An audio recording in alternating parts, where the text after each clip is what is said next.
Olá, meu nome é Leonel Lisboa, eu sou um advogado de direitos humanos.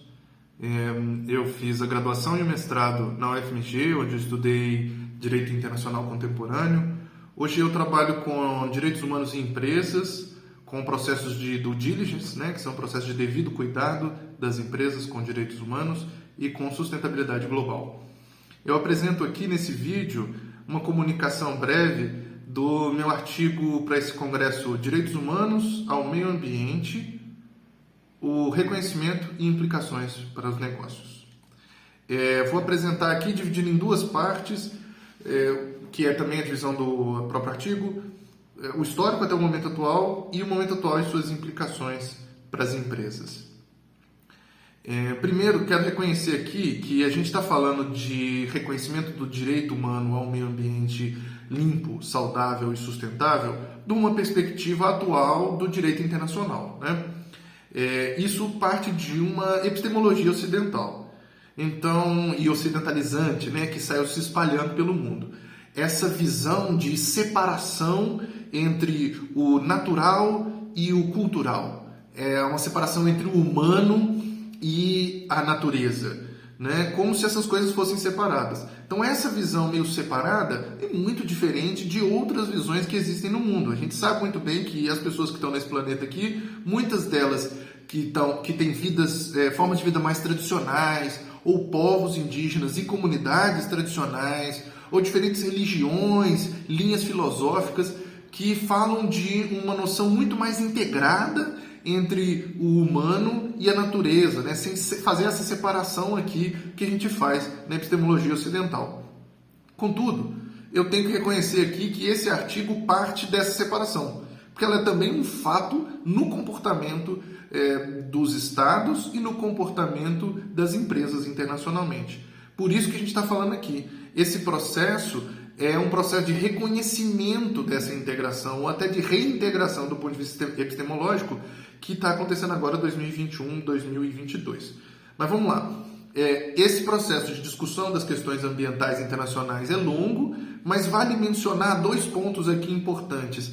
Lá em 1972, a gente tem a Conferência de Estocolmo, que é essa primeira conferência internacional grande para discutir as questões de meio ambiente, e já ali, muito pela participação da Indira Gandhi, a primeira-ministra da Índia na época, reforçando essa questão de que o desenvolvimento e a preservação ambiental não são inimigas e que, na verdade, só é possível preservar o meio ambiente se houver desenvolvimento econômico, porque é preciso combater a pobreza para garantir o desenvolvimento. E para garantir o desenvolvimento que seja um desenvolvimento que hoje chamamos de desenvolvimento sustentável, esse desenvolvimento que também preserva e protege o meio ambiente. Só para ilustrar, na declaração que encerra essa Conferência de Estocolmo, o artigo 1º dessa declaração é: os direitos humanos devem ser afirmados e o apartheid e o colonialismo devem ser condenados. Então aí a gente já tem, desde o princípio dessa discussão internacional, as questões de direitos humanos, claramente, e questões de meio ambiente já conectadas. Essas coisas vão se conectando ali a partir de 72 internacionalmente. Pulando mais 20 anos, a gente tem a declaração do Rio, na ECO 92, Rio 92, aquela Agenda 21, que trata das dimensões econômicas e sociais, da necessidade da conservação e da gestão dos recursos naturais para o desenvolvimento, e ali em 92 começa a ter uma integração maior de stakeholders, então ONGs, as próprias empresas, os povos indígenas e comunidades tradicionais, as comunidades locais ali impactadas pelas ações que geram danos ambientais. Nas décadas seguintes a gente tem uma discussão mais atmosférica se fortalecendo, tanto a questão do combate ao buraco da camada de ozônio, com o super bem sucedido Protocolo de Montreal, e depois com a agenda gradativamente focando nas questões de aquecimento global e mudanças climáticas. E isso continua trazendo aqui e ali a questão de combate à pobreza e desenvolvimento humano, garantia dos direitos humanos. Quando eu disse aqui, dando uma pausa, para a gente chegar no momento atual, eu falei dessa questão epistemológica ocidental que separa o natural do humano, né? Então a gente tem, por um lado, o desenvolvimento do direito ambiental, né, de proteção do meio ambiente e da proibição, né, desses danos ambientais, do controle e proibição desses danos ambientais. Por outro lado, você tem o desenvolvimento dos direitos humanos, né? E além disso, você tem o desenvolvimento desse direito corporativo, cada vez mais internacionalizado também. São ramos separados do direito, né? Nos direitos humanos, a gente não tinha até 2021-22 o reconhecimento do próprio direito de todos os seres humanos ao meio ambiente. A gente tinha, claro, o reconhecimento óbvio de que a gente precisa do meio ambiente funcionando bem para que as pessoas possam ter direito, os seus direitos de acesso à água, ao ar, à saúde e por aí vai, respeitados. Mas a gente não tinha o reconhecimento de que cada pessoa tinha o direito a esse meio ambiente assim, sustentável, limpo e saudável. Esse reconhecimento vem em 8 de outubro de 2021 com a resolução 4813 do Conselho de Direitos Humanos da ONU. O texto específico é assim: reconhece, o Conselho de Direitos Humanos reconhece o direito ao meio ambiente limpo, saudável e sustentável como um direito humano que é importante para o gozo de outros direitos, né? E isso é confirmado depois de 2022, em 28 de julho, pela Assembleia Geral, com 161 votos favoráveis. Então isso a gente tem agora estabelecido um reconhecimento internacional de que existe o direito de cada ser humano, de todos os seres humanos, ao meio ambiente. Não apenas a noção de que a gente precisa que o meio ambiente esteja preservado para que as pessoas possam viver seus direitos humanos, né? De acordo com o relator especial das Nações Unidas para Meio Ambiente, esse direito humano ao meio ambiente também comporta e fundamenta direito de acesso ao ar puro, ao clima seguro, à água potável e saneamento adequado, a alimentos saudáveis produzidos de forma saudável, a ambientes não tóxicos para viver, trabalhar, estudar e se divertir, e também o direito à biodiversidade e a ecossistemas saudáveis. Só que quando a gente está falando então de um direito, a gente está também entendendo que tem deveres, né? Que para que os seres humanos todos possam ter o direito preservado ao meio ambiente, limpo, saudável e sustentável, a gente precisa que alguém tenha o dever de não fazer essa destruição do meio ambiente, porque o meio ambiente já está lá, né? A gente não precisa fazer o meio ambiente, a gente precisa não destruir. Quem é que não pode violar então esse direito? Bom, claro que os estados internacionalmente, mas cada vez mais a gente reconhece o papel dos agentes individuais, as pessoas e as empresas, né?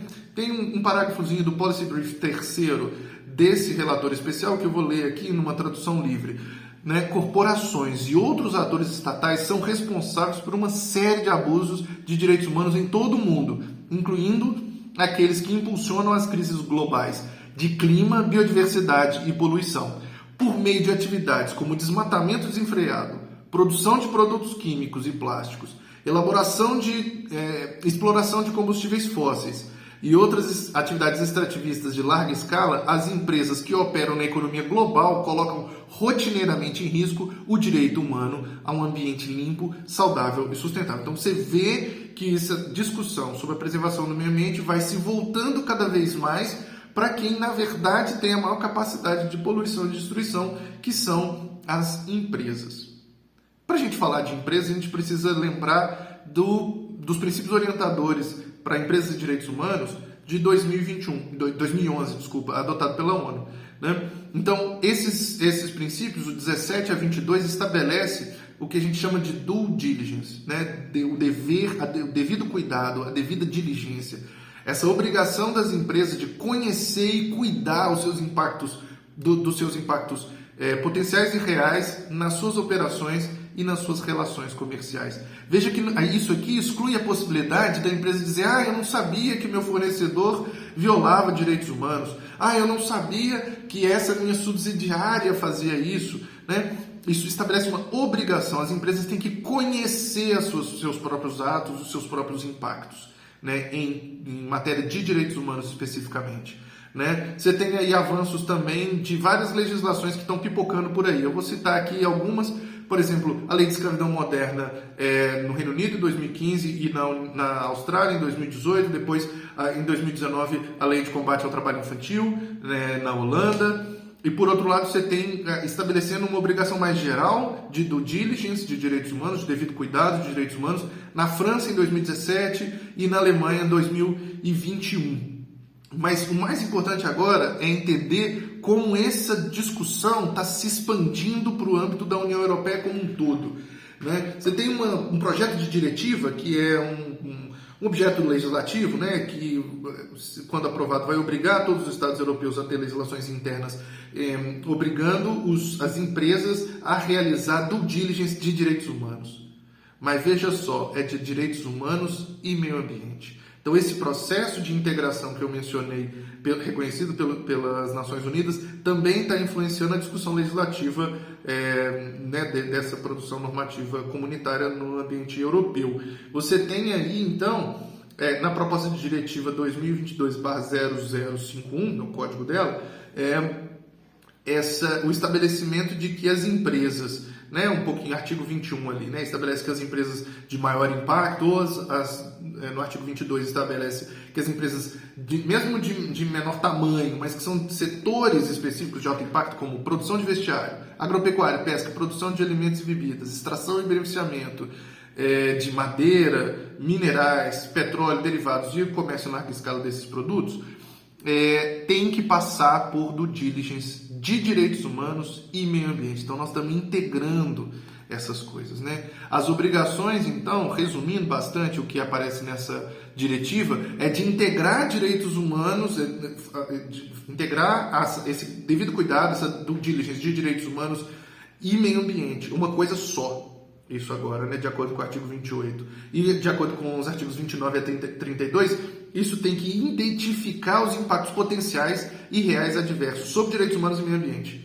Tá vendo? Que a partir de agora, com esse reconhecimento integrado de direitos humanos e meio ambiente, toda vez que eu leio direitos humanos, ali dentro também está direito ao meio ambiente.